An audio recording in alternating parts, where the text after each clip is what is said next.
Doctor साहब तपाईँलाई Everest नेपालमा हार्दिक स्वागत छ। ल हस्, धन्यवाद। यो मन्त्री भन्ने पदको, राष्ट्रपति भन्ने पदको, प्रधानमन्त्री भन्ने पदको हुर्मत ल्याए भन्ने कुरा त डाक्टर साहबले हामीले पटक पटक छलफल गर्यौँ। डाक्टर साहब, यो राजीनामा भन्ने नि हुर्मत ल्याउन थाल्यो कि जस्तो लाग्न थाल्यो। राजीनामा भीम रावलले साउनको 3 गते राजीनामा दिए, अनैतिकता प्रदर्शन भयो संसदमा, राजनीतिमा अनैतिकता आयो भनेर राजीनामा दिए। 8 गते पुग्दा नपुग्दै उनले फिर्ता गरे राजीनामा। त्यसै गरी काङ्ग्रेसका चाहिँ अमरेश सिंहले पनि राजीनामा दिएछन्, आखिर त्यो पनि फिर्तै हुने होला। यो भीम रावलले नैतिकता भएन भनेर राजीनामा दिए, यो 5 दिन बित्दाखेरि 8 दिनमै नैतिकता पलायो कि के भयो र राजीनामा फिर्ता लिए? के लाग्छ डाक्टर साहब? मैले यहाँबाट सुरु गरेँ। होइन, यो चाहिँ यिनीहरूको मोलतोलसँग जोडिएको घटना होला। के मोलतोल मिलेन राजीनामा दिए, फेरि के मोलतोल मिल्यो राजीनामा फिर्ता लिए। त्योभन्दा अरू त हामीले भन्नुपर्ने अवस्थै रहेन, किनभने वास्तवमा त्यो राजीनामाको कदम गलत थिएन, सही थियो। अब हामीले पनि त्यसलाई सही रूपमै चित्रित गऱ्यौँ। अब फिर्ता लिइसकेपछि हामीले फेरि यो फिर्ता पनि ठिक त भन्न मिल्दैन होला। त्यसकारण हामी उनीहरू जस्तो गति छाडा हुन सक्दैनौँ। त्यसकारण हामी भन्न बाध्य छौँ कि भीम रावलको राजीनामा प्रकरण यदि फिर्ता लिएको कुरा सत्य हो भने त्यो अशोभनीय छ। त्यसले उनको अपरिपक्वता र अदूरदर्शितालाई देखाउँछ। राजीनामाबाट उनले थोरै लोकप्रियता आर्जन गरेका थिए भने फिर्ताबाट त्यतिकै अलोकप्रियता आर्जन गर्छन् भन्ने र यसले उनको राजनीतिक जीवनमा ठुलो क्षति पुर्याउँछ भन्ने मेरो आकलन छ। अब ठ्याक्कै के हो उनको, त्यो चाहिँ बुझेर मात्रै भन्न सकिन्छ। अब त्यो भीम रावलको राजीनामामा अलिकति केन्द्रित भएर छलफल गर्दा 3 गते राजीनामा दिँदै गर्दा सुरेन्द्र पाण्डेले ताने, नदिनुस् भने उनी राजीनामा बोकेर पत्रकार सामु गएर प्लिज भन्दै गएको, धक्काधुक्की गरे पनि हामीले देखेको थियौँ। त्यसरी राजीनामा दिएका भीम रावलले 5 दिनमै के त्यस्तो आकाश खस्यो होला? आज सर्वत्र सामाजिक सञ्जालभरि चर्चा छ, नौटङ्की नै रहेछ भीम रावलको राजीनामा भन्ने। के त्यस्तो यो 5 दिनमा उल्लेख्य घटना घट्यो देखिने गरी? डाक्टर साहब, नदेखिने त अब हामी छलफल गरौँला। के त्यस्तो घटेर भीम रावलले दियो होला राजीनामा फिर्ता? त्यो त मैले भनिहालेँ नि। अब के मोलतोल मिलेन, के मोलतोल मिल्यो? मैले सुनेको माधव नेपाल उनकै घरमा गए अरे भनेर। हिजो गए। अब त्यसपछि किन तिमी आत्तिन्छौ, म तिमीलाई मन्त्री बनाइहाल्छु नि, नआत्त्यौ भनेको हुनसक्छ। अरू त विषयवस्तु यसमा केही भए पनि अरू त विषयवस्तु यसमा आकृष्ट हुँदैन। अब उनले भन्लान् यस्तो भयो त्यस्तो भयो भन्लान्, किनभने यिनीहरूलाई बोल्नमा त यिनीहरूभन्दा बाठो त कोही पनि छैन। अब अमरेश कुमारकै भट्टी पसलेलाई पार्टी सदस्यता दिएपछि यो पार्टीको सदस्य भइरहनु अर्थ छैन, राजीनामा दिए भन्ने भयो। अब जसलाई लक्ष्य गरेर उनले भट्टी पसले भनेका हुन्, ती अरू भट्टी पसलेहरूले चाहिँ अब अमरेशको राजीनामा स्वीकृत भएन भने हामी 12 जनाले राजीनामा दिन्छौँ भनिरहेछन् त्यहाँ। फेरि त्यसले गर्दाखेरि यिनीहरूको भर गर्न सकिँदैन, यिनीहरूमाथि विश्वास गर्न सकिँदैन। यिनीहरू राजनीतिक प्राणी होइनन्, यिनीहरू राजनीतिक व्यावसायिक मानिसहरू हुन्। जस्तो एउटा डिलरले, जस्तो एउटा एजेन्टले कुनै एउटा पतञ्जलीको प्रोडक्सन भनौँ अथवा टाटा प्रोडक्सन भनौँ, बेच्न निश्चित कमिसनको भरमा चाहिँ बेच्ने काम न व्यापारिक एजेन्टले गर्ने भयो। यिनीहरू त्यस्तै खालका एजेन्ट भए र राजनीतिलाई चाहिँ उनीहरूले व्यवसाय बनाएर यिनीहरू आफै चाहिँ मन्त्री भए पनि, एमपी भए पनि, कोही भए पनि त्यस राजनीतिका एजेन्टहरू मात्रै भए। जसरी सिप्रति चाहिँ टाटाको एजेन्ट हो, त्यसरी यिनीहरू चाहिँ पार्टिकुलर दलका एजेन्ट हुन्। अब एजेन्टको त के विश्वसनीयता हुन्छ, के भर हुन्छ र? अलिकति नि डाक्टर साहब, तपाईँले अघि भन्नुभयो सायद माधव नेपाल घरमै गएर मन्त्रीको प्रलोभन देखायो होलान्। केही समय अगाडि केपी ओलीले सह-अध्यक्षको प्रलोभन देखाए, कार्यवाहक अध्यक्षको प्रलोभन देखाए भनिन्थ्यो। के भीम रावलको त्यो व्यक्तित्व प्रलोभनमै बिग्ने खालको हो डाक्टर साहब? होइन, र म चाहिँ होइन भनी आएको थिएँ। अब के भनौँ, मसँग सामग्री भएन नि। अब अहिले मैले होइन उनी यस्तो उस्तो भनेर मैले भन्न थालौँ, अब उनले त्यो गरिराखेका छन्। अब हो भनौँ, वास्तवमा उनी पदको पछाडि त्यसरी लाग्ने व्यक्ति त होइनन् जहाँसम्म मैले उनलाई चिनेको छु। त्यसकारण अघि मैले भने उनले आफ्नो विश्वसनीयतालाई स्खलित गराए। यसले उनको राजनीतिक जीवनमा क्षति पुर्याउँछ? किन यस्तो विश्वसनीयतै सिद्धिको नि एकदमै म्याक्सिमम क्षति पुर्याउने हो कि सामान्य क्षति त राजनीतिमा भइरहेको छ? अब सामान्य नै पनि हुनसक्छ, किनभने हाम्रो जनताको चेतनाको स्तर पनि त्यस्तै छ र उनीहरू दिग्भ्रमित भइहाल्छन् होइन। अब सिटिजनरी भएको भए, अब नागरिक चेतना अलि माथि भएको अवस्था भयो भने त मैले देख्दा यसबाट उनले अपूरणीय क्षति नै बेहोर्नुपर्छ र पछिसम्म पनि यो प्रश्न उठिरहन्छ। जस्तो फेरि चुनावमा गए मानिलिउँ, तिमीलाई हामीले किन भोट हाल्ने, कुन आधारमा भोट हाल्ने, फेरि हामी मरिमरि भोट हाल्छौँ, त्यहाँ गएर राजीनामा दिदियो भने त हाम्रो मत त दुरुपयोग हो। त्यस कारण तिम्रो त विश्वसनीयतै छैन भन्ने गम्भीर प्रश्न त त्यहाँ त भोलि उठ्ने हो नि त। र त्यसलाई वास्तवमा गम्भीरै रूपमा उठाइनु नै पर्ने हुन्छ, किनभने राजीनामा दिइसकेपछि पहिलोको राजीनामा दिनुकै अर्थ थिएन। केही सोचेर राजीनामा दिएको थियो भने अब अहिले के परिस्थितिमा के पाएर चाहिँ 5 दिनमा के परिस्थितिमा फेरबदल त्यति बेला उनले भनेको त यो अनैतिक राजनीतिमा म प्रवेश हुन चाहन्न, यो शेरबहादुर देउवालाई भोट हाल्ने भनेको अनैतिकता हो भनेर उनले राजीनामा दिएका थिए। अब धेरै मान्छेले सोचेका थिए भीमराव यो बाँकी रहेको कार्यकालमा संसदमा देखिने छैनन् भनेर, तर 5 दिनमै उनले उनको नजिकका मान्छे र एमालेमा माधव नेपाल निकट मान्छेहरू के भन्छन् भने भीमरावले माधव नेपालले भेटेपछि म ओलीसँग वार्ता गर्न तयार छु भनेर माधव नेपालले त्यो किसिमको विश्वास भीमरावलाई दिलाएपछि भीमरावले राजीनामा फिर्ता लिन पुगे भन्छन्। एक थरी के भन्छन् भने सुदूरपश्चिम क्षेत्रका 12 जना सांसदहरू नै काठमाडौँ आएर भीमरावलाई चाहिँ राजीनामा फिर्ता लिनुभयो लिनुहोस्, होइन भने हामी तपाईँसँग रहन्नौँ भनेर चेतावनी दिइसकेपछि फिर्ता ल्याए भन्छन्। कतिपयले चाहिँ म माधव नेपालकै गुटमा छु, माधव नेपालले मलाई विश्वस्त तुल्याउनु भयो, अब म माधवसँगै छु भनेर भीमरावले राजीनामा फिर्ता ल्याए। यी मध्ये कुन चाहिँ हुनसक्छ डाक्टर साहब? पहिलो हो भने त्यो मैले नै दिएको सुझाव हो। मेरो कामना छ कि पहिलो नै होस्। मैले चाहिँ यो शर्तमा मात्रै तिमी राजीनामाको बारेमा पुनरावलोकन गर, त्यो के भने पार्टी विभाजित हुँदैन। किनभने यो अहिलेसम्मको जति पनि राजनीतिमा किचलो देखियो एमालेको सन्दर्भमा, त्यो चाहिँ एमालेलाई समाप्त पार्ने एउटा हिसाब किताब रहेछ भन्ने कुरा अब पुष्टि भएको छ। अब आफ्नै पार्टी सिद्ध्याएर आफ्नै घर जलाएर के आगो ताप्छौ तिमी? यो प्रेसरका रूपमा तिम्रो राजीनामा प्रयुक्त हुने हो र उनीहरूले पार्टी विभाजनको यो श्रृङ्खलालाई रोक्ने प्रतिबद्धता जनाउँछन् भने फिर्ताले पनि खास फरक पर्दैन। अरू शर्तमा फिर्ता लिने हो भने त्यसमा हामीले चाहिँ तिम्रो कदमलाई सही भनिरहनु पर्ने कुराको औचित्य रहँदैन। यो भन्ने चाहिँ मै नै हुँ। अब उनले त्यो अनुसार गरेको भए मलाई त खुसी नै लाग्ने छ। अब बाँकी तपाईँले भनेका दुईटा हुन् भने अब त्यो त उनले रेसिस्ट गर्न सक्नु पर्यो नि। नेताको खुबी त्यो हुन्छ जो चाहिँ भिडबाट परिचालित नभइकन आत्मबल आफ्नै स्वविवेकबाट चाहिँ परिचालित हुन्छ। भिडले त एउटा कुरा भन्छ नि, 12 जनाले त आफ्नो अनुकूलको हिसाबले जे पनि भन्न सक्ने भए, तर 12 जना तपाईँहरूको स्वविवेकको कुरा हो। तर म चाहिँ मेरो विवेकमा म आफै उभिन्छु र मैले राजीनामा चाहिँ सुविचारित ढङ्गले दिएको हो।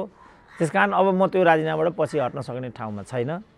अब तपाईँहरू जे गर्नुहुन्छ यो तपाईँहरूको खुसी हो। तपाईँहरू मलाई छोड्नुहुन्छ मलाई छोड्नुहोस्, मसँगै रहनुहुन्छ मसँग रहनुहोस्, तर मैले चाहिँ आत्माले देखेको कुरा विवेकले देखेको कुरा गरेको हुँ। म तलमाथि हुने सम्भावना छैन। अब उनी रियल लिडर हुन् भने उनले भन्नुपर्ने कुरा चाहिँ यो हुन्छ। अब उनले के तर्कको आधारमा राजीनामा फिर्ता लिएका हुन्? तर उनले भनेका छन् कि मेरो राजीनामाले एमाले जोगियो, एमाले जोगिने हदमा पुग्या हो। भीमरावले राजीनामा दिइसकेपछि अझै त्यहाँ प्राङ्कपन त जारी छ।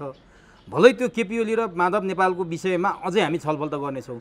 भीमरावको जुन क्रियाकलाप भयो, जुन भीमरावले काम गरे राजीनामा दिने, त्यसले एमाले जोगिने अवस्था देख्नुभयो डाक्टर साहबले? त्यतिले जोगिया हो? होइन अब थाहा छैन नि जोगियो कि जोगिएन नै थाहा भएको छ र थाहा छैन नि। किनभने माधव नेपालहरूले पार्टी फुट्ने सङ्केत गरिसकेको छ। आफ्नो घर कसलाई माया लाग्दैन र, तर मान सम्मान जब गुम्छ, अपमानित त्यस घरमा भइन्छ भने कसरी त्यो घरमा बस्न सकिन्छ र भन्ने कुरा छ। अब एमाले विभाजनको प्रक्रिया रोकिसक्यो भन्ने त होइन नि। भीमरावले त्यो बोलिरहेछन् मेरो राजीनामाले रोकियो भनिरहेछन्। अब त्यो हो भने त हामीले किन आशंका गर्नु पर्यो? उनीहरूको घर हो। हाम्रो चाहिँ के शुभकामना हो भने कुनै पनि दल विभाजित हुनु राजनीतिको लागि राम्रो हुँदैन, देशको लागि राम्रो हुँदैन। अब किन विभाजित हुनु पर्यो? त्यो पार्टीले एउटै घरमा बसुन्, जनतालाई प्रतिनिधित्व गरून्, जनतालाई प्रतिफल पनि दिउन्। हाम्रो त शुभकामना यहाँ मात्रै हो नि। कुनै पनि दल किन फुटोस्, मधेसवादी दल नै किन फुटोस्, राप्रपा नै किन फुटोस्, माओवादी नै किन फुटोस्। गएको समयमा माओवादी नै 10 टुक्रा भयो, फलस्वरूप आज माओवादीको यो अवस्था भयो। नफुटोस् न माओवादी पनि, एमाले पनि नफुटोस्। हाम्रो त लिनुदिनु यति मात्रै हो नि। अब अर्का पार्टी फुटे के नफुटे के हामीलाई त आन्तरिक रूपमा त केही पनि भन्नु छैन। तर नेपालका राजनीतिक दलहरू, नेपाली जनताहरू पनि एक आपसमा नफुटुन् नलडुन्, मिलेरै सद्भावनायुक्त तरिकाले सुती खेती गरी खाउन्, जीविकोपार्जन गरून्। एक नेपाली अर्को नेपाली विरुद्ध खनिएको कसलाई राम्रो लाग्छ र? अब नि डाक्टर साहब, भीमरावलको बारेमा म एउटा अन्तिम प्रश्न के सोधेँ भने भीमरावलले सरी भन्दै सभामुखसँग राजीनामा फिर्ता ल्याएको छ, सरी पनि भनेको छ। यदि राजीनामा फिर्ता नल्याएको भए र उनको राजीनामा म दिन्छु फिर्ता लिँदैन भनेको भए भीमरावले त्यसले फाइदा गर्थ्यो कि? अब ठिकै छ, पार्टी मिल्ला नमिल्ला त्यो एउटा बहसको विषय छ, तपाईँ र मैले अघि कुरा गरिहाल्यौँ। राजीनामा फिर्ता ल्याएपछि भीमरावलाई फाइदा गर्ला, किनभने राजनीतिमा त व्यवसाय गरिया भनेर हामीले भनिसक्यौँ, भने व्यवसायी हुन्, नाफाघाटाको कुरा गर्छन्। भीमरावलको राजनीतिमा राजीनामा फिर्ता लिनु नाफा छ अथवा राजीनामा फिर्ता नलिनु नाफा छ? अब उनको यसलाई लिएर के स्पष्टीकरण आउँछ? चित्तबुद्धो स्पष्टीकरण आयो भने त्यसले घाटा नै गर्छ भन्नु पनि केही छैन। जस्तो पार्टी विभाजनको हकमा, जस्तो माधव नेपाल चाहिँ एक छैन, दुई छैन, विभाजनको विकल्प छैन भन्ने मनोवृत्तितिर अग्रसर भइरहेको स्थिति हो। अब भीमरावलको यही कारणले गर्दाखेरि हाम्रो राजनीतिक द्वन्द्व मात्रै हो केपी ओलीसँग। वास्तवमा पार्टी विभाजन गराउने हदसम्म होइन, तपाईँ आश्वस्त हुनुहोस् पार्टी फुट्दैन भन्ने चाहिँ माधव नेपालले भीमरावलाई आश्वस्त गराएको हो भने त यसले त राम्रै मेसेज जाने भयो नि त। तर पार्टी पनि अन्तोगत्वा गएर भन्नु पऱ्यो फुट्ने, अनि भीमरावलको राजीनामा पनि आउने हो भने त उनको राजीनामाको त केही पनि अर्थ भएन। त्यसले त उनको व्यक्तित्वमा त आँचै पुर्याउने भयो। नाटक र नौटङ्की भनिरहेछन्, त्यही नै हुने भयो, त्यस्तो नै हुन जाने भयो। त्यो होइन होला, तर हुन त त्यही नै जाने भयो। त्यस कारण भोलिका दिनमा उनले यो सब कुरालाई कसरी चाहिँ अगाडि ल्याएको भन्ने व्यवहारले पुष्टि गर्छ। किनभने भनाइमा त अहिले कोही पनि विश्वास गर्दैन। जस्तो मैले नै सोसियल मिडियाको समाचार इत्यादि हेरेँ भने पनि त्यहाँ तयार भएको हेडलाइन, त्यहाँ लेखिएका कुराहरूमा अब विश्वास गर्ने अवस्था रहेन भन्ने मेरो बुझाइ छ। ठ्याक्कै मुखबाट बोलेको कुरा सुन्ने, त्यसलाई मात्रै आधिकारिकता लिने। अझ त्यो मुखबाट बोलेको कुरा पनि नक्कली हो कि भन्ने भइसक्यो यहाँ त। किनभने यो कति सालमा महराले एउटा यो चिनिया कम्पनीसँग डिलिङ गरेको एउटा कुरा थियो नि, 50 करोडको। त्यो 50 करोडको कुरामा चाहिँ कृष्णबहादुर महराले के भनेको थियो भने यो बोली त मेरै हो, तर म कहाँ बोलेँ, कसरी बोलेँ, म त्यो भन्न सक्दिनँ भनिरहेछ। अनि गोकुल बास्कोटाको 70 करोडमा पनि त्यस्तै। अब गोकुल बास्कोटा त यो प्रधानमन्त्रीले यो नक्कली हो भनिदिइरहेछ, यो हुँदै होइन भनिदिइरहेछ। अब जब बोलेकै कुरा त, प्रत्यक्ष बोलेको कुरा त यिनीहरू चाहिँ सकार्दैनन् भने अब लिखत त कसैले पनि विश्वास गर्ने कुरा भएन। त्यस कारण ठ्याक्कै के छ, किनभने मेरो पनि यो बारेमा भीमरावलसँग कुरा भएको थियो। मैले तपाईँले राजीनामाको कुरा गरेर गलत गर्नुभएको छैन, यो ठिक हो। किनभने एमाले विभाजन गर्ने गराउने प्रयोजन नै यो बबन्डरको पछाडि भन्ने कुरा देखिन्छ र त्यो चाहिँ पदका लागि भन्ने कुरा प्रष्टै देखिन्छ। तपाईँले त्यस्तो बेलामा यो पदलाई थुक्नुभयो भने नेपाली जनताको लागि, खास गरी एमाले जनहरूको लागि यो नराम्रो छैन। यसले ठिकै सन्देश दिन्छ। मैले यो कुरा भनेको थिएँ र धन्यवाद छ तपाईँलाई पनि भनेको थिएँ।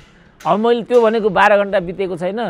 अब मैले त अहिले कहीँ त्यस्तो देखेको पनि छैन, खालि सोसियल मिडिया कुरा। यो त 100% सत्य एउटा छ। अब यदि 100% हो भने यो खेदजनक छ। एउटै अवस्थामा मात्रै यो खेदजनक हुँदैन। यदि एमालेको विभाजन रोकिन्छ भनेदेखि, होइन भनेदेखि त यो त खेदजनक कुरा भयो, अपरिपक्वता भयो। त्यो दिनको भीमरावलको क्रियाकलाप र अहिले लुरुक्कै परेका भीमरावल र एमाले जोगिएन भने भीमरावलमाथि सधैँभरि प्रश्न उठ्ने भयो। उठ्ने, यो त यसले उहाँलाई एकदमै, यसले मैले देख्दाखेरि एउटा अपूरणीय क्षति उनको व्यक्तित्वमा पुग्न जान्छ। किनभने यसै पनि भीमरावलको भूमिका यो 2-3 वर्षको ठिक छैन। आफ्नै पार्टीको विरुद्धमा जसरी अभिव्यक्ति गएको छ त्यो ठिक छैन। आफ्नै सरकारको विरुद्धमा जसरी त्यहाँ भूमिका भएको छ त्यो ठिक छैन। केपी ओलीले को पार्टीको भनेर सोध्ने नै उहाँ नै सम्म भनिएको छ। त्यति मात्रै होइन डाक्टर साहब, यो राजीनामा दिइसकेपछि के आयो भीमरावलको बारेमा भने जति बेला उहाँहरू होटलमा केपी ओलीका विरुद्धमा सभा सम्मेलन गरिरहनु भएको थियो, अर्को पार्टी बनाउनु पर्छ भनेर विधान लेख्ने र पार्टी सम्बन्धी सम्पूर्ण छलफल गरेर तयार पार्ने नै भीमरावल हुनुहुन्थ्यो अरे। एकाएक भीमरावल कहाँबाट यसरी परिवर्तन हुनुभयो भनेर त्यही भित्रका मान्छेहरूले प्रश्न उठाइरहेछन् कि यो पार्टी फोड्नुपर्छ, ओलीसँग सँगै बस्न हुन्न भन्ने नै भीमरावल। आज भीमरावलको रूप यसरी परिवर्तन हुँदा मान्छेहरू आश्चर्य परिरहेछ। अब यसको पनि तथ्य तथ्याङ्क बाहिर आउनु पर्यो। जस्तो अब शेरबहादुर पनि प्रधानमन्त्री बन्न इच्छुक थिएनन्, किनभने जनताको आदेश नेपाली काङ्ग्रेसलाई प्रतिपक्षमा बस्नको लागि हो। तर माधव नेपाल किन त्यसरी लिट्टी कसेर लागे त भन्दा शेरबहादुरलाई प्रधानमन्त्री बन्नुपर्छ भनेर उक्साउने नै माधव नेपाल हुन् भन्ने मेरो दावा थियो। त्यो त पुष्टि पनि भयो। नभन्दै माधव नेपालले बरु घनश्याम भुषालहरू त्यहाँबाट बाहिरे, माधव नेपाल त लाइनै लागेर मतदान नै गरे नि त। अब यो त एउटा स्वतन्त्र अथवा एउटा पृथक दलको नेतालाई प्रधानमन्त्रीत्वमा मतदान त करोड तर्कले पनि पुष्टि हुँदैन नि। तर उनीहरूको तर्क के छ भने सम्मानित अदालतको फैसलालाई हामीले मानेको, कार्यान्वयन गरेको भनेर भन्छन् त उनीहरू। सम्मानित अदालतले जस्तो भनौँ न, मैले पहिला पनि भनिसकेँ नि त, सम्मानित अदालतमा फेरि कसैले नेपालमा राजतन्त्रको पुनर्स्थापना होस्, राजतन्त्र पुनर्स्थापना हुँदैन भने पनि नेपाल चाहिँ बहुसङ्ख्यक हिन्दू धर्मावलम्बी देश भएको हुनाले र यस पहिचानको रूपमा विश्वव्यापी हुनु नेपाल र नेपालीको लागि राम्रै हुने हुनाले यसलाई चाहिँ हिन्दू राज्य घोषणा गरियोस् भन्ने चाहिँ कसैले त्यहाँ चाहिँ मुद्दा दर्ता गर्यो मानिलौँ र उसले नेपाललाई हिन्दू राज्यको रूपमा संविधान संशोधन गरेर व्यवस्थापन गर्न र सर्वोच्च अदालतलाई जानकारी दिन परमादेश चाहिँ जारी गर्दछ सर्वोच्च अदालतबाट निर्णय आयो भने त्यसलाई मान्ने कि नमान्ने त? किनभने यही तरिकाबाट सिक्किमलाई भारतमा विलय गराइएको थियो, प्रतिनिधिहरूले नै गराएको काम हो नि त हिजो यो। अनि ठ्याक्कै डाक्टर साहबले भने जस्तो केही मान्छेहरूले 2047 सालको संविधान पुनर्स्थापित गरौँ भनेर ऊ बेलामै मुद्दा हाले, एउटा मुद्दा नै रहेछ विचाराधीन, त्यो मुद्दा चाहिँ सर्वोच्चले परमादेश दियो भने के हुन्छ? हो त्यो, अनि त्यस्तो बेला ठ्याक्कै तपाईँले भने जस्तो यसको जवाब त उनीहरूले दिनु पर्यो नि। यो नहोला भन्न पनि सकिन्न। अब होला, अब भइदियो भने, किनभने त्यसकारण राजनीतिक मुद्दाको छिनोफानो गर्ने काम अदालतको होइन नि। राजनीतिक मुद्दाको छिनोफानो गर्ने काम त राजनीतिको प्रतिनिधि सभाको हो, किनभने सार्वभौम सत्ता सम्पन्न हो त्यो। त्यही सार्वभौम सत्ता सम्पन्नले निर्वाचन गरेको राष्ट्रपति हो, राष्ट्रपति सबैभन्दा माथि हो। अब सबैभन्दा माथिलाई सर्वोच्च अदालतले आदेश दिन थाल्ने भयो 24 घन्टे भनेदेखि त अनि सबैभन्दा माथिको पनि केही अर्थ भएन नि। आज यही विषयमा संसदमा सुभाष नेमाङले प्रश्न उठाए, अहिले तपाईँहरू जे गरिरहनु भएको छ भोलि तपाईँहरूमाथि यो आइलाग्यो भने, शेरबहादुर देउवालाई विशेष गरेर उनले सम्बोधन गर्दै बधाई दिने कार्यक्रममा आज तपाईँहरूले एमालेका सांसदलाई छिन्न भिन्न पारिदिएर हाम्रो सरकार ढालिदिनु भयो, ठिक छ, यसमा बधाई छ तपाईँहरूलाई। तर भोलि तपाईँहरूमाथि पनि फेरि यही नीति दोहोरियो भने भनेर सुभाष नेमाङले प्रश्न उठाए। सुभाष नेमाङ त्यो व्यक्ति हुन् जसले सांसद के अरे प्रधानमन्त्रीलाई सनक चढ्दैमा संसद विघटन गर्ने प्रधानमन्त्रीले त्यो अधिकार छैन भनेर बोल्ने सुभाष नेमाङ धेरै दिनसम्म हराए। आज संसदमा आएर सुभाष नेमाङले भन्दाखेरि धेरै मान्छेले खिसिटिउरी पनि गरिरहेछन्। सुभाष नेमाङलाई यति बोल्ने नैतिकता छ? सुभाष नेमाङलाई यति बोल्ने नैतिकता छैन, सिङ्गो एमालेलाई यति बोल्ने नैतिकता छैन। किनभने यो 2054-55 सालतिरको कुरा हुनुपर्छ। त्यो बेला यो एमाले भन्ने अहिले जहाँ उभिएको छ यही धन्दा गर्थ्यो एगेन्स्ट आरपीपी। त्यति बेला डाक्टर प्रकाश चन्द्र लोहनीले भन्नुभएको म अहिले पनि सम्झिरहन्छु, ठिक छ, हाम्रो टाउकामा त तिमीहरूले गिर खेल्यौ, हाम्रो पार्टीलाई विभाजित गराएर आफ्नो जे राजनीतिक उल्लु हो त्यो त साँध्यौ, तर हामी पनि हेरौँला तिमीहरू कहिलेसम्म यो रजाइ गर्छौ। अब आज त्यसको लगत्तै 2 वर्षपछि नै एमाले फुट्यो अनि घटनाहरू हुँदै आए। पहिलो संविधान सभामा एमालेको चाहिँ दिनहीन अवस्था पनि देखियो। त्यसपछिका घटना त तपाईँहरूले पनि बिर्सिनु भएको छैन। र आज चाहिँ जे राप्रपाले हिजो बेहोर्यो, जे मधेसवादीले बेहोरिराखेका छन्, जे 68-65 सालतिर माओवादीले बेहोर्यो, आज त्यही एमाले बेहोरिराखेको छ। त्यसकारण सुभाष नेमाङ मात्रै होइन, यस्तो बोली बोल्ने नैतिक र राजनीतिक अधिकार त एमाले भन्ने पार्टीलाई नै छैन। अब भीमराव टाइपका 8-10 जना यस्ता देखा परे भने त झन् हुँदैन, किनभने किसान श्रेष्ठ लगायतका प्रेम आलेहरू पनि त्यहाँ जिउँदैछन्, ढङ्गा नाच्छ उनीहरूको त्यहाँ। त यहाँ त दलीयता भन्ने कुरा त कहीँ पनि देखा पर्दैन, पूर्णतः निर्दलीयता। उनीहरू भन्थे केपी ओलीको चाहिँ हरकत प्रतिगामी हो। मेरो विचारमा त यो चाहिँ प्रतिगमन, सांसदले जेसुकै गर्नु पनि प्रतिगमनै हो, अदालतले जेसुकै गर्नु पनि प्रतिगमनै हो। केपी ओली त स्वेच्छाचारी मात्रै हुन्। प्रतिगमन हुन्थ्यो भने त उनी लुरुक्क बालबटार किन हिँड्थे? अब उनले त खालि एउटा आफूलाई लागे अनुसार संविधानलाई दुरुपयोग के हो गर्ने हरकत उनीबाट भयो, तर लास्टमा त उनले पराजय स्वीकारे।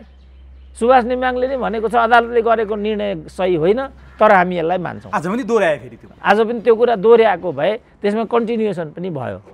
मुख्य कुरा के भने कुनै पनि राजनीतिक दलहरूले जस्तो भनौँ न आज जे कुरा चाहिँ यो एमालेको हकमा शेरबहादुरले भोग गरिराखेका छन्, हिजो त शेरबहादुरले पनि यो फेस गरेका हुन् नि त। आफ्नै पार्टीका 2 जना एब्सेन्ट भएर उनले सत्ताबाट च्युत हुनु परेको थियो, सही थिएन नि त। यिनै शेरबहादुरहरू हुन् कि क्या हो, त्यो 36 भन्ने को हुन्, तिनकै कारणले गिरिजाले हिजो मध्यावधि ठोसेका थिए नि त। त यी प्रवृत्तिहरू कसैले गरेको भए पनि ठिक होइन। त्यसकारण मैले भने अब मलाई नै कतिले चाहिँ केपी ओलीसँग लगेर जोडे, 10 दुनियाँ गरे। मेरो त केपी ओलीसँग त केही नै लिनु दिनु छैन, तर जे ठ्याक्कै भएको हो त्यसबाट दाहिने देब्रे गर्ने हाम्रो काम होइन नि। हाम्रो काम त जे हो त्यो, जस्तो भनौँ न अहिले जस्तो मैले भनिआएको के छु भने यति गरेर मानिलिउँ केपी ओलीले हतियार बिसाए र त्यो ठाउँमा माधव नेपाल आए, अनि पर्सिपल्टबाट अनि यही हरकत केपी ओलीले माधव नेपालको विरुद्धमा गर्न थाले भने त्यसलाई के भन्ने त? यही प्रश्न उठाए आज सुभाषले। बस हो, ठिक सही कुरा हो त्यो। यद्यपि उनलाई त्यो प्रश्न उठाउने चाहिँ अब हैसियत बन्दैन, किनभने जति बेर चाह्यो सनक चल्ने बित्तिकै प्रधानमन्त्रीले हाउस विघटन गर्न पाइँदैन भन्ने, तर आफ्नै प्रधानमन्त्रीले त्यो प्रवृत्तिलाई, आफ्नो प्रधानमन्त्रीको त्यो हरकतलाई संरक्षण गर्दै हिँड्नेले त्यहाँ उभिएर त्यो भन्ने त हैसियत राख्दैन भन्ने कुरा सत्य हो। तर हामी बाहिरकाले चाहिँ के भन्छौँ भने कसैले पनि त्यस्तो गर्नु हुँदैन।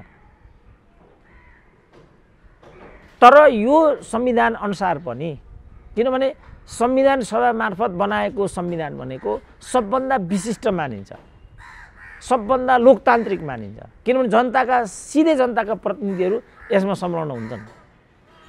तर त्यो अनुसार बनेको संविधानकै सर्वोच्च मानिन्छ। फेरि त्यसलाई चलाउने हो भने पहिलो त्यसलाई चलाउनै पाइँदैन। जे संवैधानिक व्यवस्था छ त्यसबाट टसमस गर्नु हुँदैन, किनभने सार्वभौम सत्ता हो जनता भन्ने छ, जनताभन्दा माथि कोही पनि छैन भन्ने छ। तर यिनीहरूले हिजैदेखि जस्तो संविधानवादको सिद्धान्तले के भन्दो रहेछ भनेदेखि संविधान सभाको हकमा फिक्स्ड अवधिको म्यान्डेट लिएर आइएको भइन्छ भने त्यसलाई पनि चलाउन पाइँदैन अरे। जस्तो अन्तरिम संविधानले चाहिँ संविधान सभाको समयावधि 2 वर्षको राखेको थियो, 2 वर्षको राखेको हो भने त्यसलाई 3 वर्ष गर्न पाइँदैन अरे। यिनीहरूले त्यसलाई 4 वर्ष मात्रै गराएनन् कि संविधान नदिने जस्तो दुष्कर्म पनि उनीहरूबाट हुन पुग्यो। भनेपछि यिनीहरू त कुनै चिज पनि मान्दैनन्, विधिको शासन पनि मान्दैनन्, अल्पमत पनि मान्दैनन्, बहुमत पनि मान्दैनन्, जनादेश पनि मान्दैनन्, मतादेश पनि मान्दैनन्। अहिले आएर त यिनीहरू त कति नाङ्गिए भनेदेखि आफ्नै दल पनि मान्दैनन् भन्ने भयो, व्हिप पनि नमान्ने भन्ने भयो। र ठुल्ठुला चाहिँ प्रदीप गिरी जस्ता नेताहरू समेत पनि दलभित्र अधिनायकत्व भयो भनेदेखि व्हिप उल्लङ्घन गर्नुहुन्छ। माधव नेपालले व्हिप उल्लङ्घन गरेको कुरा एकदमै ठिक छ भनिदिइसकेपछि त अब प्रदीपै नेपालले गिरीले भनिदिइसकेपछि त अब आशा गर्ने ठाउँ केही पनि रहेन नि। किनभने प्रदीप गिरीलाई त पद हेरेर माछा देखे दुलाभित्र हात, सर्प देखे दुला बाहिर हातवाला मान्छे त होइनन् प्रदीप गिरी त। अब उनले नै पनि भनिदिइसकेपछि त के बाँकी रह्यो त अब? त्यस कारणले भिरबाट लडेको गोरुलाई राम मात्रै भन्न सकिन्छ, काँध हाल्न सकिँदैन भने जस्तो ठाउँमा उनीहरूले राजनीतिलाई ल्याइदिए। मैले देख्दाखेरि सर्टेन जो सीमाहरू हुन्छन् ती सीमाहरू कसैले पनि उल्लङ्घन गर्नु हुँदैन। नरोबा कुञ्जरो असोजतामा हतो हत भनियो कि उनलाई, यहाँ त नरोबा कुञ्जरो मान्छे हो कि हात्ती हो त्यो त म भन्न सक्दिनँ। नरोबा कुञ्जरो असोजतामा हतो हत, असोजतामा भन्ने एउटा चाहिँ मर्यो, तर यो नर हो मान्छे हो कि हात्ती हो त्यो चाहिँ म भन्न सक्दिनँ भने। अब युधिष्ठिरले सत्यवादी छन्, युधिष्ठिरले बोलेपछि त्यसमा कुनै पनि झुट हुँदैन भन्ने आम विश्वास छ महाभारतको कथामा। तर त्यहाँ षड्यन्त्रकारीहरूले के गर्थे भनेदेखि नरोबा कुञ्जरो भन्ने बेलामा चाहिँ ठुलो चाहिँ बाजा बजाइदिए। तल सुन्ने मान्छेले नरो भन्ने मात्रै सुन्यो, बा कुञ्जरो भन्ने चाहिँ सुन्न पाएन।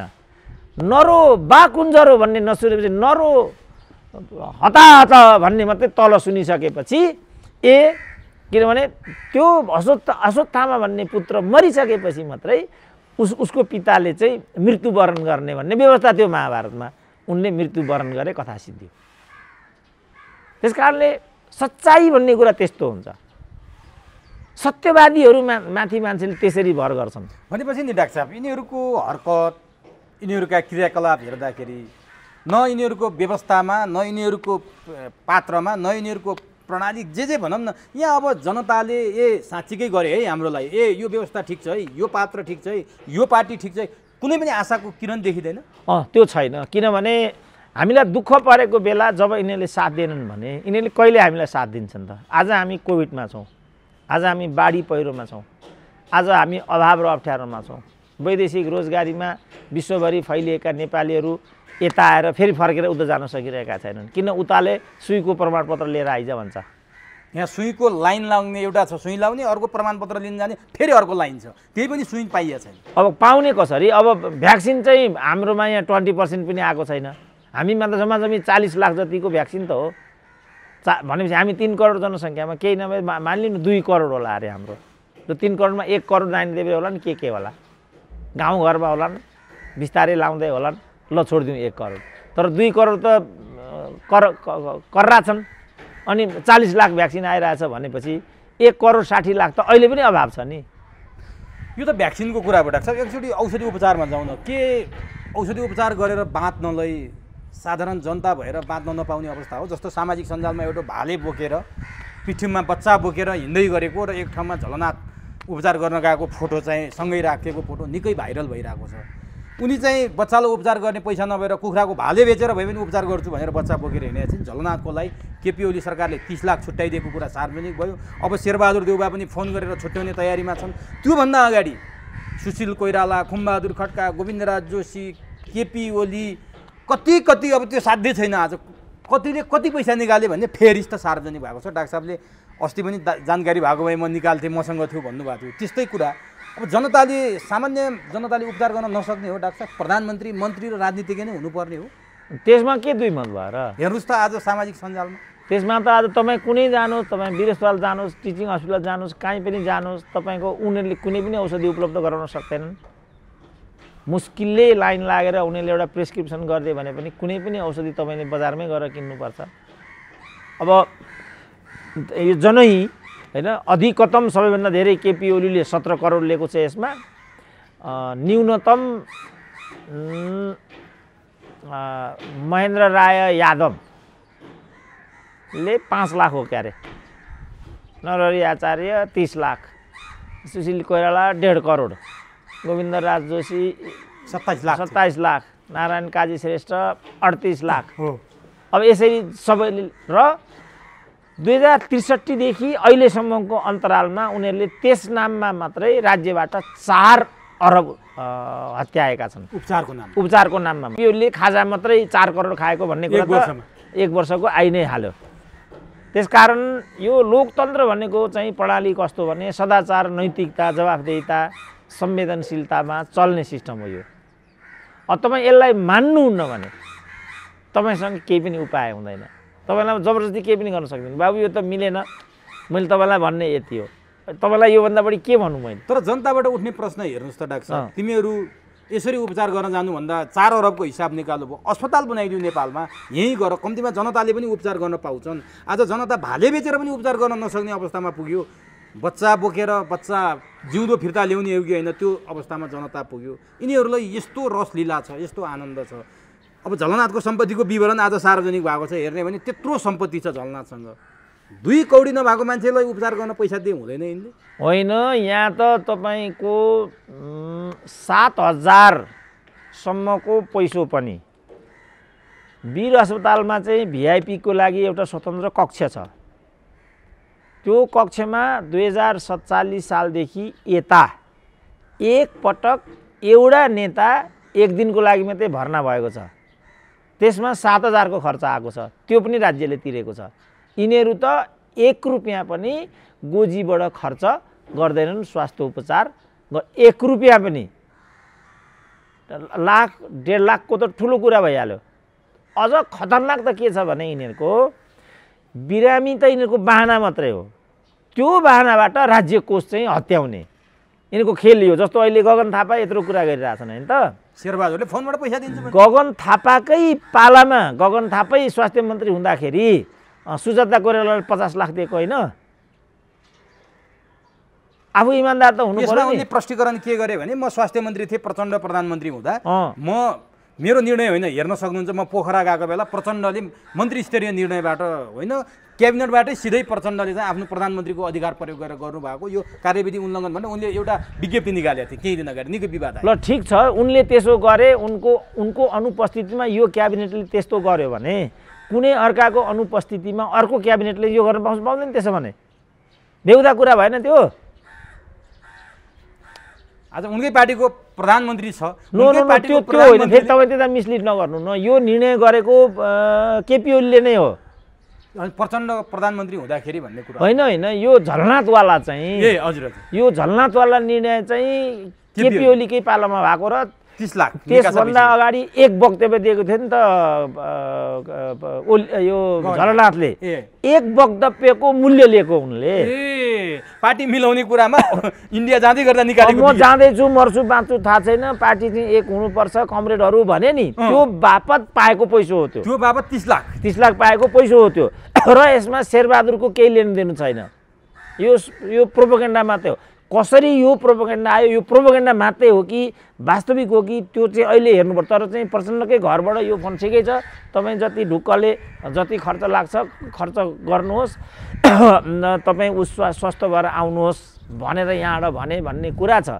त्यस बापत फेरि उनले त्यहाँबाट के भने भनेदेखि सबैले शेरबहादुरलाई भोट हाल्नु बा शेरबहादुरलाई भोट हल्लाउनको लागि मात्रै यो हरकत गरेको हो कि थाहा छैन नि त। तर शेरबहादुरलाई भोट हाल्नु भनेपछि हो शेरबहादुरले फोन गरे चाहिँ प्रचण्डको घरमा गएको त पछि हो, विश्वासको मत पाइसकेपछि हो। अब त्यसरी प्रोपोगेन्डा ल्याए नि त। प्रोपोगेन्डा ल्याउँदाखेरि यसरी ल्याए बा पहिल्यै दिन फोन भएको थियो र प्रोपोगेन्डा पछिल्लो दिन मात्रै भयो कि? अब यहाँ त म भन्छु नि, लोकतन्त्रमा 3टा कुरा अनिवार्य हुन्छ, त्यसमा एउटा पारदर्शिता छ। जस्तो ओबामाको कति इन्कम भन्ने कुरा म यहीँबाट भन्न सक्छु नि। ओबामा नामचलेका लयर हुन् युएसका, र उनको लयर हुँदाखेरिको वार्षिक इन्कम $18 लाख थियो लयर हुँदा। राष्ट्रपति हुँदाखेरि त्यो घटेर $12 लाख आयो। अब हाम्रो प्रचण्डको इन्कम कति छ, केपी ओलीको इन्कम कति छ, झलनाथको सम्पत्ति कति छ, तपाईँ भन्न सक्नुहुन्छ? उनीहरूलाई थाहा छैन होला कति छ कति छैन। होइन, द्याट इज डिफरेन्ट। तर पारदर्शी हुनु पर्यो नि। जस्तो मेरो कति छ तपाईँले सोध्नुभयो भने एक पैसा म भनिदिन सक्छु नि। यहाँबाट यति आयो, यहाँबाट आयो, यति आयो, यहाँबाट यति आयो, यति खाएँ, यति खर्च गरेँ, यति ऋण लाग्यो, यति धन लाग्यो भन्ने कुरा म भन्न सक्छु नि त। लोकतन्त्र भने त त्यो हो नि त। जस्तो राजाको चाहिँ पम्पादेवी भन्ने रानी ऐश्वर्य हुन्, अथाह सम्पत्ति स्विजरल्यान्डमा छ भन्ने कुरा गरिएन? गरियो। त यिनै दलहरूले त्यसलाई एजेन्डा बनाएर चाहिँ लोकतन्त्र ल्याए। अहिले उनीहरूकै माथि त्यो आरोप लाग्यो। पम्पादेवीको त केही पनि छैन रहेछ। पम्पादेवी अब छ छैन थाहा छैन, तर पुष्टि भएन नि। के हो त त्यो कुरा ठ्याक्कै? अहिले त 46 अरब रहेछ फेरि यहाँ। अब त्यहाँ त अहिले त यो वर्षको मात्रै यो ट्याक्स हेभेन जुन कन्ट्री हो, कोस्टारिका हो कि कुन चाहिँ हो, त्यो कन्ट्रीको चाहिँ कन्ट्रीमा मात्रै 56 अरब छ भन्ने कुरा छ।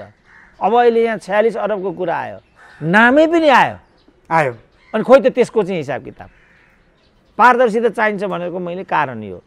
जस्तो भीमे राहुलको पनि पारदर्शिता चाहियो। किन राजीनामा दिनु परेको, किन फिर्ता लिनु परेको चाहियो नि त, चित्तबुद्धको कारण बाहिर।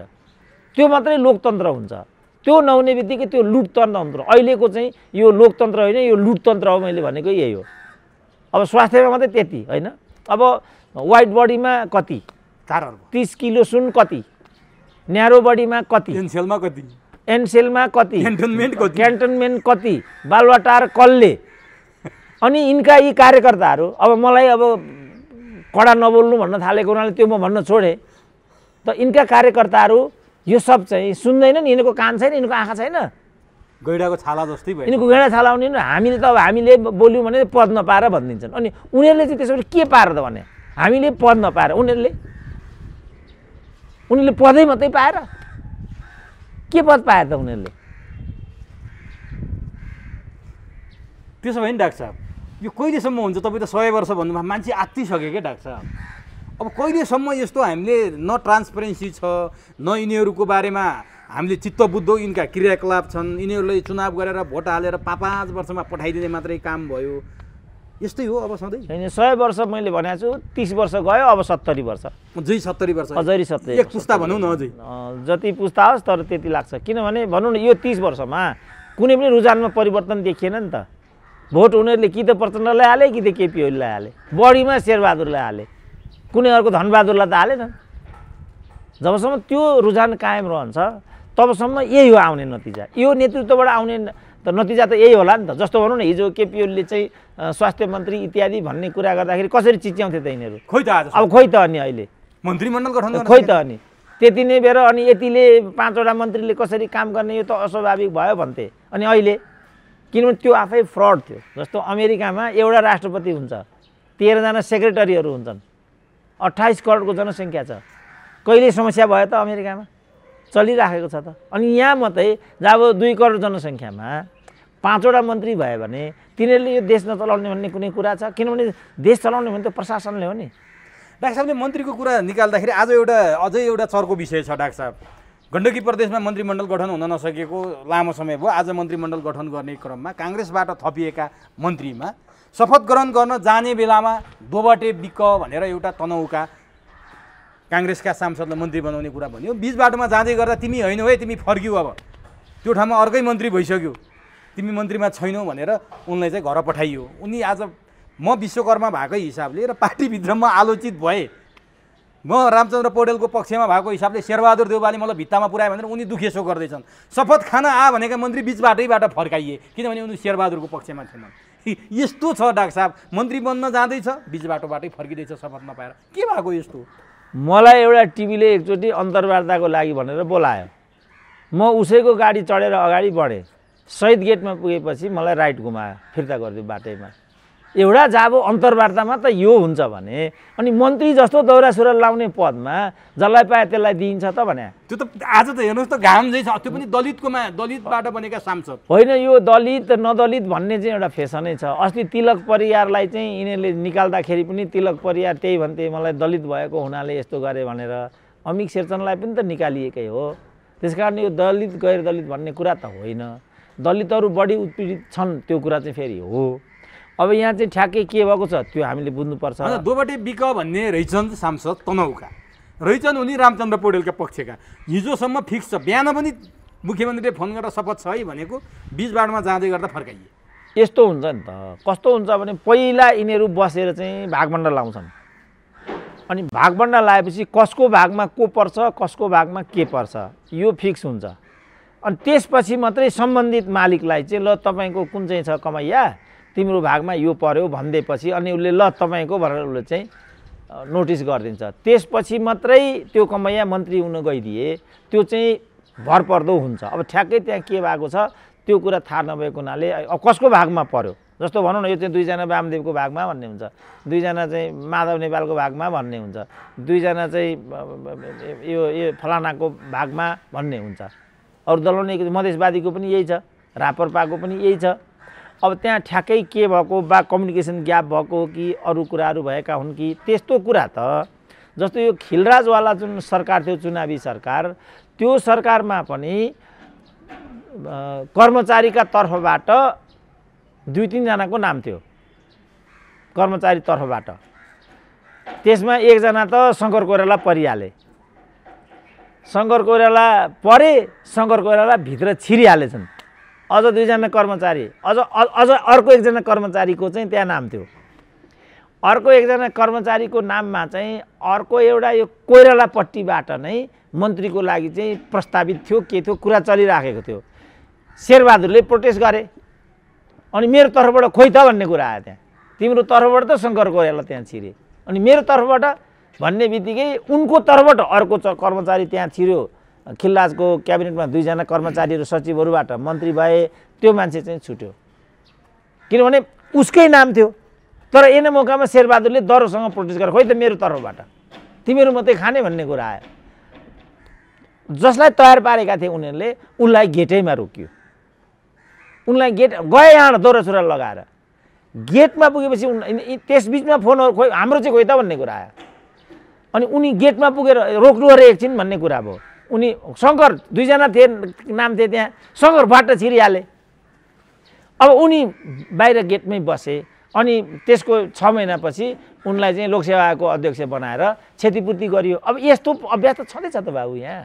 सामान्य हो यो। के हो त यो त? अर्को नि डाक्टर साहब, आज शेरबहादुर देउवाको एउटा कुराको बहुत चर्चा गरिरहेका छन्, सञ्चार माध्यममा पनि आइरहेछ। यो बालुवाटारमा बैठक राख्ने कुराले धेरै मान्छेहरू आक्रोशित थिए केपी ओलीले यसअघि गर्दाखेरि।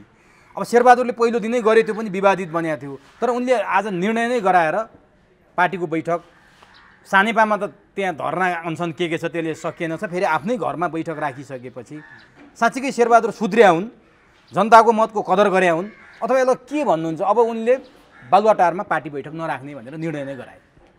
अब यो उत्साहवर्धक नै कुरा हो, किनभने हाम्रो ठुलो आलोचना थियो सरकारी साधन स्रोत सुविधा अवसरहरू दुरुपयोग गरियो, वैयक्तिक फाइदाका लागि ती चिजहरू दुरुपयोग गरिए भन्ने लामो समयदेखिको चाहिँ टिप्पणी हो, हिजैदेखि। अब अहिले पनि राजनीति भनेको चाहिँ राजनीतिज्ञहरूको बपौती भयो भन्ने हाम्रो एउटा गुनासो हो। यहाँ मात्रै होइन, एक ठाउँमा मात्रै होइन, ठाउँ ठाउँमा तल स्कुलको सञ्चालक समितिसम्म पनि यही कुरा हो। गाविस सचिवले देख्नु न तपाईँ चाहिँ वृद्ध भत्ता भनेर 30 लाख गयो, 30 लाखै हरायो भन्छन् नि, यस्तो गयो उस्तो भयो भन्छन् नि। अब कुनै फाइल खोज्यो भने फाइलै हरायो भन्छन्, किनभने फाइलिङ सिस्टम छैन, जवाफदेहिता छैन, त्यसको संरक्षणको व्यवस्था छैन। अब जसले चाहिँ खुवाइपियाइ गर्यो सरकारी कागजसम्म चाहिँ टिपेर हिँड्ने यस्तो खालको छ। अब के गर्नुहुन्छ तपाईँ यस्तो? अब यस्तोमा चाहिँ अब जवाफदेहिता चाहिन्छ, राज्यका सम्पत्तिहरूको चाहिँ संरक्षण गर्ने, र ती पदाधिकारी भनेका राज्यका चाहिँ निमित्त मात्रै हुन्, नागरिकका सेवकहरू हुन् तिनीहरू। जस्तो राजाले नै भनौँ न, राजाले चाहिँ प्रधानमन्त्री निवासको लागि भने त्यत्रो बालुवाटार छुट्याइदियो। अब त्यो ललिता निवासको क्षतिपूर्ति जो राज्यले चाहिँ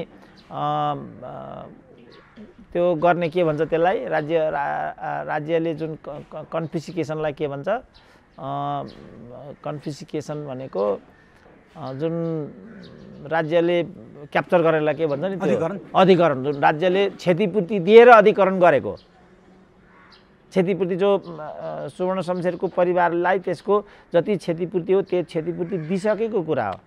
पछिबाट के एउटा नक्कली प्रोपेगेन्डा खडा गरियो भनेदेखि यसमा चाहिँ महेन्द्रले चाहिँ अन्याय गरेको छ र यो चाहिँ सुवर्ण शमशेर परिवारकै यो जग्गा हो भन्ने एउटा नक्कली प्रोपेगेन्डा त्यहाँ खडा गरियो र कृष्णप्रसाद भट्टराईकै पालामा प्रोसिड भएको फाइल हो यो। वास्तवमा अधिकरणको क्षतिपूर्ति उनीहरूले लिइसकेको कुरा हो, तर यो क्षतिपूर्ति भएको छैन भन्ने एउटा हत्कण्डा खडा गर्ने, नक्कली मोही चाहिँ खडा गर्ने लगायत गरेर चाहिँ चान्चुन 1.25 रोपनी जग्गा चाहिँ प्रधानमन्त्री निवासबाट चाहिँ छुट्याउने काम भयो र त्यसलाई चाहिँ हत्याउने काम भयो। अब विजय गसेदा त चक्कर काटिरहेछन् त्यसको। कृष्णप्रसाद भट्टराई भने चाहिँ 48 सालदेखि चाहिँ प्रोसिड भएको यो फाइल हो र यो फाइलमा संलग्न नभएको प्रधानमन्त्री भनेको, यो फाइलमा संलग्न नभएको भूमि सुधार सचिव भनेको र मुख्य सचिव भनेको कोही पनि अछुतो छैन यसमा। अब राजाले त प्रधानमन्त्रीको लागि भनेर त्यत्रो व्यवस्था गरेको छ, अब हाम्रा जनताका प्रतिनिधि भनौँदाहरूले चाहिँ यो हरकत गरिराखेका छन्। त्यसकारण राज्यको साधन स्रोत, राज्यको श्री सम्पत्ति इत्यादिमा बरु पूर्ववर्ती शासकहरू, राजा महाराजाहरू जस्तो राणाकै पालामा चाहिँ चान्चुन जुद्ध शमशेरको पालाबाट चाहिँ लन्डनमा हाम्रो चाहिँ प्रत्यक्ष दूतावास खोल्न थालेको त्यति बेरको सम्पत्ति हो नि त्यो। झन्नै बिचमा यिनीहरूले त्यो पनि बेचबिखन गरेर खान आँटेका थिए। मैले पुरा गोर्खा आन्दोलनमा म त्यति बेर थिएँ। गोर्खा आन्दोलनका गोर्खाहरूको चाहिँ रगतबाट चाहिँ त्यो प्राप्त भएको सुविधा हो भन्ने व्याख्या गर्दै अनि हामीले बबन्डर गरेपछि त्यो चाहिँ लिलाम हुनबाट रोकियो। अब तपाईँ भारतमै हेर्नुभयो भने पनि 12 खम्बमा हाम्रो कत्रो चाहिँ पूर्वाधार छ। वहाँ पूर्वी जर्मनीमा, पश्चिमी जर्मनीमा हाम्रा दूतावासहरू थिए। अब अहिले त्यो जर्मनीको सम्पत्ति पनि बेचबिखनको चक्कर चल्दैछ अरे भन्ने सुनिन्थ्यो त्यो बेला केपी ओलीका पालामा। अब त्यसले अहिले कुन रूप लिने हो केही पनि थाहा छैन। सर्वत्र चाहिँ हाम्रा पूर्वाधारहरू बन्दै गएका थिए र राजाले त्यो तरिकाबाट चाहिँ राज्यको एउटा हैसियत अनि त्यसका पदाधिकारीहरूको गरिमा, अहिले तपाईँ सबै हेर्नु न, हो त्यहाँ स्पिकरको निवास हेर्नु, प्रधान न्यायाधीशको निवास हेर्नु, तल मन्त्री निवास हेर्नुहोस्, त सकेको गर्ने यो एउटा परिपाटी थियो। तर अहिलेका प्रतिनिधिहरूले जनताको सम्पत्तिको संरक्षण गर्नुपर्ने, जनताका प्रतिनिधिहरूले प्राथमिकता पाउनुपर्ने र जनताको सम्पत्ति संरक्षित हिजोको भन्दा भरपर्दोसँग हुनुपर्नेमा अब अहिले के भइरहेछ ल हेर्नु त। सबै संस्थाहरू विवादमा आइरहेछन्। राष्ट्रपतिको शैली विवादमा आएको छ, राष्ट्रपतिको निवास विवादमा आएको छ, अरू संरचनाहरूमा विवाद आइराखेका छन्। त यस्तो किन त भन्दाखेरि शासकीय शैली चाहिँ गुड गभर्नेन्स के भन्छ त्यसलाई नेपालीमा, गुड गभर्नेन्स असल शासनको सुशासनको जो पद्धति हो, त्यो सुशासनको पद्धति अनुकूल हाम्रो अहिलेको लोकतान्त्रिक नेतृत्वले काम कारबाही नगरेको हुनाले यी अपवादहरू आइलागेका छन्, यी लोकोपादहरू आइलागेका छन्। यसमा उनीहरू चाहिँ जिम्मेवार हुनु जरुरी छ, यसमा उनीहरू गम्भीर हुनु जरुरी छ र हामीले पनि यसमा यथोचित हस्तक्षेप गर्नु जरुरी छ। अघि मैले जुन अझ 70 वर्षको कुरा बाँकी भने नि, यसको कारण यो हो, बालुवाटार जस्तो कुरा विचलन गरेकोलाई अनि हामी रमिता हेरेर बस्ने, यसमा पनि राजनीतिकरण गर्ने हो भने अनि आशा गर्ने ठाउँ केही छ त? केलाई आशा गर्ने हामीले? अब डाक्टर साहबले अघि भन्नुभएको थियो नि, राष्ट्रपति भन्ने संस्था नै विवादमा ल्याइयो, सबै गरियो, राष्ट्रपतिमाथि महाभियोग लाउन तयारी छन्, अन्तिम अवस्थामा छन् भन्ने हल्ला छ, बाहिर बजारमा व्यापक छ। के त्यो सम्भावना छ डाक्टर साहब? 2 सांसद मात्रै पुगेका छैनन्, त्यो पुर्याउने तयारी हुँदैछ भनेर भन्छन्। अब यो जुन आयाराम गयारामको प्रवृत्ति छ नि, एमाले भित्रका जुन हात्ती हौवाहरू हुन्, ती हात्ती हौवाहरूले आफूलाई बजारमा लिलाम गर्छन् कि त्यो पार्टीमा इन्ट्याक्ट राख्छन् भन्ने कुरामा नै यो सब भर पर्छ। किनभने अब माधव नेपाल नै कफन बाँधेर सडकमा निस्केका छन्। अब त्यस्तो बेलामा अब अहिले केपी ओली ओह्रालो लाग्दै गरेको स्थिति छ। ओह्रालो लागेको मृगलाई त बाछाले पनि खेच्छ भन्ने छ। अब यिनीहरूले हर सम्भवबाट केपी ओलीलाई एक्ल्याउने र 40% पुर्याएर एमालेलाई विभाजन गरिदिने, किनभने यो जम्मै अहिलेको राजनीति चाहिँ एमालेलाई विभाजन गराउनेमा केन्द्रित छ यो, ताकि भोलिको निर्वाचनमा माओवादीलाई पनि चुनाव जित्न सजिलो होस्, काङ्ग्रेसलाई पनि चुनाव जित्न सजिलो होस् र मधेसवादीहरूलाई पनि सजिलो होस्। त्यो सबैलाई एक छत्र हुनबाट रोकेको त वास्तवमा एमालेले नै थियो, नेताको रूपमा केपी ओलीले नै थियो। त्यही कारण केपी ओलीको विरुद्धमा यो सब कुरा केन्द्रित भइराखेको छ। अब एमाले जनहरू यो कुरा किन बुझ्दैनन्? यसलाई केपी ओलीले किन व्यवस्थापन गर्न सकेनन्? किनभने केपी ओलीको पनि धन्धुकारी प्रवृत्ति नै देखियो। उनले पनि यो हदसम्म असहिष्णु हुनुको सट्टा सबै साथीहरूलाई चाहिँ समन्वय गरेर, पहिलो त प्रचण्डैसँग सहकार्य गरेर 2.5 वर्षको शर्तमा चाहिँ साझेदारी गरिदिएको भए यस्तो कुरा हुँदै नहुने। आज केपी ओलीले कुरा बुझे हो नि डाक्टर साहब। जस्तो केपी ओली बालुवाटारबाट बालकोट गइसकेपछिका कुरालाई हामीले श्रृङ्खलाबद्ध रूपमा हेर्ने हो भने केपी ओली आक्रामकबाट बिस्तारै गल्दै गएको, रक्षात्मक अवस्थामा पुगेको र माधव नेपाल चाहिँ आक्रामक अवस्थामा पुगेको जस्तो देखिन्छ। किनभने त्यही बालकोटको बारदलीबाट केपी ओलीले भने माधव नेपाल गद्दार हुन्, यिनलाई एमालेमा ठाउँ छैन, आत्मालोचना गरे पनि ठाउँ छैन भन्ने केपी ओली बिस्तारै बिस्तारै परिवर्तन हुँदै माधव नेपाललाई दोस्रो अध्यक्ष दिन तयार छु भने हिजोसम्म आइपुग्दा आम माफी गर्न तयार छु, पार्टी मिल्छ भनेर केपी ओली गल्दै गएको देखिन्छ। माधव नेपाल चाहिँ अब त्यो अपमान हुने घरमा किन बस्ने, त्यहाँ बस्नुको कुनै अर्थ छैन, त्यसको सट्टा हामी अर्को घर बनाउन नि तयार छौँ भन्ने स्थितिले माधव नेपाल आक्रामक र केपी ओली रक्षात्मक अवस्थामा देखिएका छन्। केपी ओलीका यी बोली हरेक दिन परिवर्तन हुनुको पछाडि के उनी रक्षात्मक अवस्थामा पुगेर हो? तर अब त्यसको के अर्थ छ? ढिलो भइसक्यो। सबै निर्णय चाहिँ उपयुक्त समयमा गर्नुपर्छ। तपाईँलाई चाहिँ अहिले भ्याक्सिन चाहिएको छ अनि आगो भ्याक्सिन आउँछ, त्यसको तपाईँलाई के उपादेयता हुन्छ भनेपछि म्याद गुज्रिसक्यो केपी ओली। अब भनौँ न, अब तपाईँले नै भन्नु भने अब केपी ओलीसँग पछिल्लो चरणमा श्रृङ्खलाबद्ध 82-83 सांसद बाँकी थिए उनीसँग, अझै त्यो घट्दैछन् भन्ने कुरा। त्यसबाट पनि घटेर चाहिँ कति 10 जना त अनुपस्थित भएका छन्, त्यसको अतिरिक्त 7 जना कि 8 जनाले त्यहाँ मतदान गरेको भन्ने छ। 22-23 जना भन्ने कुरा त छँदै नै थियो। भनेपछि त उनको सङ्ख्या घटे, उनकै क्याबिनेटमा मन्त्री भएका मान्छेहरू चाहिँ बहिर्गमन गर्दैछन्। अब किनभने यिनीहरू त बजारु मान्छेहरू हुन् नि, यिनीहरूको त केही पनि ठेगान हुँदैन होइन। बजारु मान्छेले कति बेर कसलाई चाहिँ कसले कति बेला स्वयंलाई बजारमा लिलाम गराउँछ त्यो भन्न सकिँदैन नि त। भनेपछि यही कुरा बुझेर, अब अघि मैले भने नि महाभियोगको, यही कुरा बुझेर केपी ओली आज चाहिँ राष्ट्रपति कहाँ भेट्न गए, पहिलोपटक प्रधानमन्त्रीबाट बहिर्गमन भइसकेपछि करिब 2 घण्टा शीतल निवासमा गएर केपी ओलीले राष्ट्रपतिसँग भेटघाट गरे। कतिपयले बाहिर आकलन गरिरहेछन् राष्ट्रपति अप्ठ्यारोमा पर्या बेला केपी ओली साथ दिन गए अथवा केही न केही अर्थपूर्ण छ त्यो भेटघाटको भनिरहेछन्। के हुनसक्छ डाक्टर साहब? होइन, जे पनि हुन सक्ने भयो, तर अब उनीहरू अब अगाडि बढ्न कृत सङ्कल्पित हुन्छन्, त्यो कसैले रोकिँदैन। माधव प्रचण्डहरू होइन, उनीहरूको त त्यो मकसदै भइहाल्यो। अब केपी ओली र विद्या भण्डारीहरू पनि मलाई लाग्छ उनीहरू यो कुरा सामना गर्न कृत सङ्कल्पित हुन्छन्। सक्ने नसक्ने नेक्स्ट कुरा भयो नि। अब तपाईँ अखाडामा प्रवेश गरिसकेपछि हार्छु कि जित्छु भनेर यहीँ पिसा फेर्ने कुरा आउँछ त? अखाडामा पसिसक्नु भयो नि तपाईँ। अब म यहाँ अन्तर्वार्ता दिन बसिसकेँ, अब तपाईँले मलाई यो सोध्नु होला कि ऊ सोध्नु होला भनेर चटचट पसिना निकाल्नुको केही अर्थ छ कि? म यहाँ नआउनु पर्यो? अब तपाईँ जेसुकै सोध्नुहोस् न मलाई। अब मेरो खुबी हो, त्यसलाई मैले चाहिँ बकाइदा चाहिँ सामना गरेँ, मैले चाहिँ सफल अन्तर्वार्ता दिएँ। सामना गरिनँ, तर दर्शकहरूले मूल्याङ्कन गर्छ। भनेपछि यही कुरा बुझेर अब यिनीहरूले पक्कै पनि मलाई त हटाए यो मेरो गल्ती थियो भन्ने रियलाइज पनि केपी ओलीलाई काहीँ कतै भएको जस्तो पनि देखिन्छ। यी सबै बुझेर राष्ट्रपतिलाई पनि फाल्दैछन् भन्ने हिसाबले केपी ओली अत्तालिएका हुन्? होइन, अत्तालिने नअत्तालिनेसँग यो सम्बन्धित छैन, किनभने उनीहरूले यो कुरा त कृत सङ्कल्पित भएर गरेका छन् नि त। यति पनि बुझ्दैन थियो होला त उनीहरू? तर उनीहरूले अब लेखाजोखा उनीहरूले ठिकसँग गर्न सकेनन् कि उनीहरूले यो नीति लिनुको सट्टा समन्वयको बाटो लिएको भए राम्रो हुन्थ्यो कि? किनभने यहाँ त प्रष्टै छ नि, प्रचण्डले 5 वर्षका लागि नै केपी ओली प्रधानमन्त्री हुन् भनेर पटक पटक भनेकै थियो। रह्यो माधव नेपालको कुरा, माधव नेपाल पनि एकजना सिनियर नेता थिए। कसरी गरौँ त कामरेड, तपाईँहरूको सुझाव के छ, कसरी जाँदा राम्रो हुन्छ भनेर एक वचन सोध्ने मात्रै गरिदिएको भए अब महन्त ठाकुरका 17 जनाबाट 11 जनालाई मन्त्री हुन मिल्दा अनि माधव नेपालका 5 जनालाई मन्त्री बनाउँदा के जान्थ्यो उनको भन्नु त?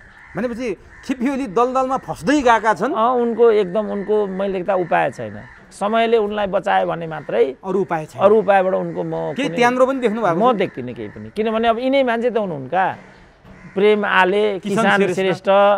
अब यिनीहरू अझै 10-15 जना सांसद हामी ल्याउन तयार छौँ भनेर बोलिरहेका छन्। अब यिनीहरू मध्ये धेरै ठेकेदारहरू छन्। अब ठेकेदार भनेको त सम्पत्ति जोको लागि पार्टी जोइन गरेकाहरू हुन्। सिद्धान्त पनि छैन, सिद्धान्त पनि छैन, विचार पनि छैन। अब विनोद चौधरी पहिलोचोटि संविधान सभामा एमालेबाट सांसद थिए, दोस्रोचोटि काङ्ग्रेसबाट भए, अब तेस्रोचोटि मधेसवादीबाट हुन्छन्। अब यस्ताको त कुनै विचार सिद्धान्त हुने भन्ने त कुरा आउँदैन। त्यसो भए केपी ओलीको त्यो दलदल र त्यो अप्ठ्यारोबाट बाहिर निस्कने कुनै सञ्जीवनी बुटी कुनै उपाय के छ? त्यो के माधव नेपाललाई अध्यक्ष दिएर हुन्छ अथवा माधव नेपालले जे भन्छन् त्यो मनाएर हुन्छ अथवा के छ डाक्टर? होइन, केही उपाय हुँदैन। अब यो सामना गर्नुपर्छ उनीहरूले। तर डरलाग्दो कुरा के गरे आज सुभाष नेमाङले भने मै काहीँ कतै सुन्दैछु, संसद भवनभित्र छिर्दा पनि सुन्दैछु, यो सत्य नहोस्, प्रधानमन्त्रीज्यूले आजबाट संसद अधिवेशन अन्त्य गर्दै हुनुहुन्छ र अध्यादेश ल्याएर पार्टी फुटाउँदै हुनुहुन्छ अरे हाम्रै पार्टी।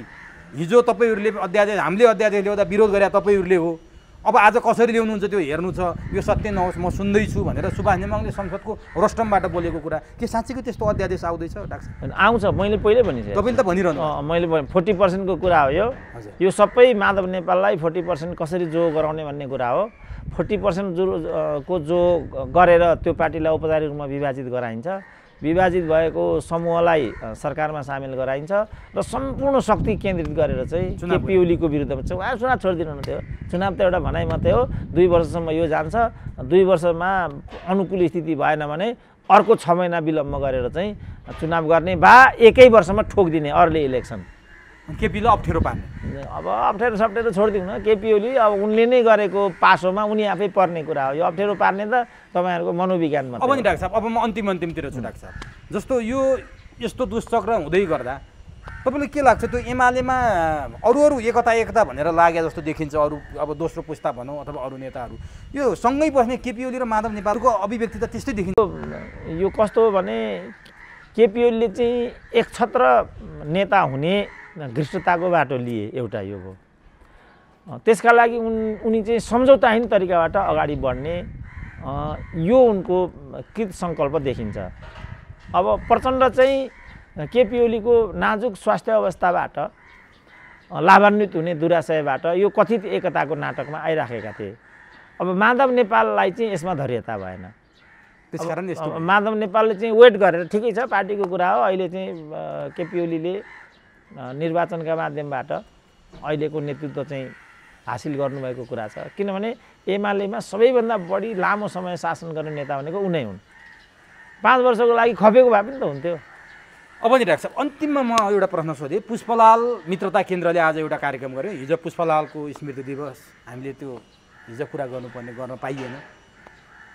आज एउटा पुष्पलाल मित्रता केन्द्र भन्ने एउटा कार्यक्रम गर्दैछ तुलसीलाल प्रतिष्ठानमै।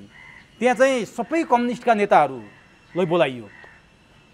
प्रचण्डदेखि लिएर नेत्रविक्रम चन्द विप्लवसम्म, चित्रबहादुर केसी, माधव नेपाल सबैलाई बोलाइयो। त्यहाँ केपी ओलीलाई निमन्त्रणा दिएन। यसो के हुनसक्छ? केपी ओलीलाई यिनीहरूले आइसोलेट गराएर एक्लै बनाउन खोजे हुन्? होइन, उनीहरू चाहिँ केपी ओलीलाई प्रतिगामी भन्ने।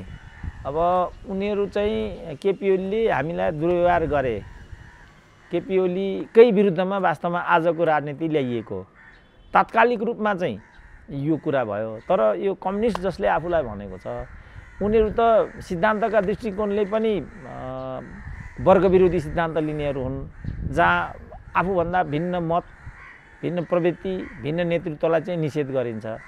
निषेधकारी राजनीति कम्युनिस्ट राजनीति हो। अब त्यस्तो बेलामा उनीहरूले कसैलाई निषेध गरे भने त्यो कत्रो ठुलो कुरा भएर केपी ओलीलाई निषेध गर्नै खोजे हुने? होइन, खोजेको होइन। सन्देश के दिन खोजे? होइन, सन्देश के दिन खोजेको भने केपी ओली प्रतिगामी हुन्। केपी ओलीले गरेको हरकत प्रतिगमनतर्फको थियो। त्यो प्रतिगमनलाई हामीले रोक्यौँ। जब केपी ओली प्रतिगामी हुन् भने मैले भनिहालेँ नि, उनीहरू निषेधकारी हुन्। उनीहरूको विचारभन्दा भिन्न, उनीहरूको वर्गभन्दा भिन्न, उनीहरूको हरकतलाई आलोचना गर्नेहरूप्रति त उनीहरू त कहिले पनि निषेधकारी व्यवहार अवलम्बन गर्छन्। त्यस्तो बेलामा यो केही पनि अनौठो भइराखेको छैन। र मैले अघि भनिहालेँ, केपी ओलीलाई चाहिँ उनीहरूले प्रतिगमन गरेको भने केपी ओलीका सबै कदमहरूलाई उनीहरूले संवैधानिक दायराभित्रको मानेनन्। प्रतिगमन भनेको त ज्ञानेन्द्रको कदम होइन, प्रतिगमन भन्थ्यौँ हामी। उनीहरूले केपी ओलीको पनि प्रतिगमन नै हो भन्ने व्याख्या गरे। अब प्रतिगामीलाई उनीहरूले बोलाउँछन् त त्यहाँ? यति हो। उनीहरू त काम प्रतिगमनलाई त उनीहरूले मान्दैनन् नि। राजा पो ज्ञानेन्द्रले बरु विद्या भण्डारीलाई पनि गएर नमस्ते गरे, सम्मान गरे, नातिको व्रतबन्धमा बोलाए। ऊ त राजा हो नि, राजा सबको साझा। राजाले त कसैलाई पनि निषेध गर्दैन। अब यिनीहरू त त्यस्ता होइनन् नि। उनीहरूका भक्तिभाव गर्नेहरू, उनीहरूका अघि पछि लाग्नेहरूलाई मात्रै उनीहरू मित्र शक्ति भन्छन्। तिनीहरूसँग मात्रै सहकार्य गर्छन्, तिनीहरूसँग मात्रै बिहा बटुलो गर्छन्, तिनीहरूसँग मात्रै आदान प्रदान गर्छन्। बाँकी त उनीहरूको नजरमा त शत्रु हुन् नि त। कम्युनिस्टको सैद्धान्तिकरण त त्यसरी भइराखेको हुन्छ। र अहिले उनीहरूको त्यो सैद्धान्तिकरण अन्तर्गत उनीहरूको मुख्य दुश्मन भनेको चाहिँ केपी हो। जस्तो राजाका निर्दलीय व्यवस्थाका पालामा उनीहरूको मुख्य दुश्मन राजा थिए। बहुदलीय व्यवस्थामा उनीहरूको मुख्य दुश्मन काङ्ग्रेस थियो। अब अहिले उनीहरूको मुख्य दुश्मन चाहिँ केपी ओली छन्। अनि मुख्य दुश्मनलाई कसले बोलाउँछ त? बोलाउँदैन नि। त्यो कारणले त्यस्तो भएको छ। हस् डाक्टर साहब, समय दिनुभयो, अत्यन्त महत्त्वपूर्ण भनाइहरू राखिदिनु भयो। यसको लागि तपाईँलाई हार्दिक धन्यवाद। ल हस्, धन्यवाद।